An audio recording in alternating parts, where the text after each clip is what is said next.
Sosialisasi siaga bencana bagi warga Desa Buana Jaya serta penanganan api ringan dan penanggulangan penderita gawat darurat dalam terjadinya kebakaran adalah langkah penting dalam meningkatkan kesadaran masyarakat terhadap bahaya bencana dan kebakaran yang dapat terjadi kapan saja.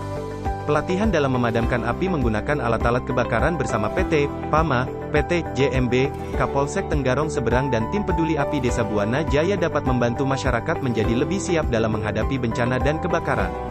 Materi pertama mengenai penanganan api ringan. Biasanya, api ringan dapat ditangani dengan menggunakan alat pemadam kebakaran yang relatif sederhana seperti tabung pemadam kebakaran atau APAR, alat pemadam api ringan.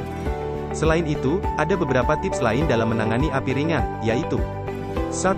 Hindari menggunakan air untuk memadamkan api ringan pada peralatan listrik atau peralatan yang terbuat dari logam, karena bisa menyebabkan korsleting atau terjadinya percikan api. 2. Jangan menggunakan bahan yang mudah terbakar untuk memadamkan api ringan, seperti kain atau tisu, karena justru bisa memperbesar api. 3. Jangan lupa untuk mematikan alat listrik atau sumber api jika memungkinkan, sebelum mencoba memadamkan api ringan. Pastikan kamu berada di tempat yang aman dan jangan mencoba memadamkan api jika sudah terlalu besar atau tidak terkendali. Materi kedua mengenai penanganan gawat darurat dalam situasi kebakaran. Jika ada penderita gawat darurat dalam situasi kebakaran, maka penanganannya harus dilakukan dengan cepat dan tepat. Beberapa hal yang perlu diperhatikan dalam penanganan penderita gawat darurat dalam situasi kebakaran antara lain: langsung memanggil tim medis atau ambulans yang terdekat. Jangan meninggalkan penderita sendirian, dan pastikan bahwa penderita tetap tenang dan tidak panik. Pindahkan penderita ke tempat yang lebih aman dan jauh dari area kebakaran. Berikan pertolongan pertama, first aid, jika diperlukan, seperti memberikan oksigen atau menangani luka bakar ringan. Berikan informasi dan data yang akurat dan detail tentang kondisi penderita kepada tim medis atau paramedis yang akan datang. Materi ketiga mengenai hukum HAM dasar dalam Karhutla.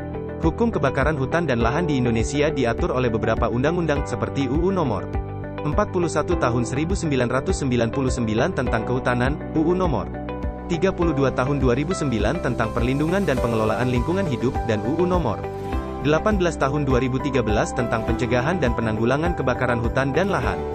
Dalam undang-undang tersebut, karhutla dianggap sebagai kejahatan lingkungan yang bisa dikenakan sanksi hukum, mulai dari denda hingga pidana penjara. Untuk mengatasi kebakaran hutan dan lahan, diperlukan alat-alat pemadaman yang memadai antara lain: airbombing, water cannon, helikopter pemadam kebakaran, alat pemadam api ringan, seperti fire extinguisher atau hydrant. Materi keempat pengenalan alat-alat kebakaran dan praktek penggunaan alat-alat kebakaran. Pelatihan penggunaan alat-alat kebakaran serta cara memadamkan api menggunakan APAR, alat pemadam api ringan, untuk tim peduli api Desa Buana Jaya. Langkah kedua, mengetahui cara menggunakan APAR. Langkah pertama, lepaskan segel pada pin pengaman APAR. Kemudian, arahkan ujung selang ke api dan periksa apakah tekanan udara pada tabung masih cukup atau tidak. Setelah itu, tarik pegangan pemadam api ringan, nozzle, ke arah Anda dan semprotkan serbuk pemadam api ke arah api. Usahakan untuk semprotkan pada titik api yang terletak di sumber api, bukan pada asap. Jangan pernah memegang nozzle pemadam api pada ujungnya. Sebaiknya, pegang pada bagian yang lebih aman seperti pada bagian bawah atau tengah. Jika kebakaran terjadi di area yang sulit dijangkau atau terlalu besar, segera hubungi tim pemadam kebakaran terdekat dan mintalah bantuan.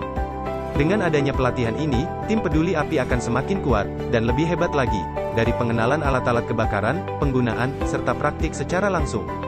Sekian, terima kasih.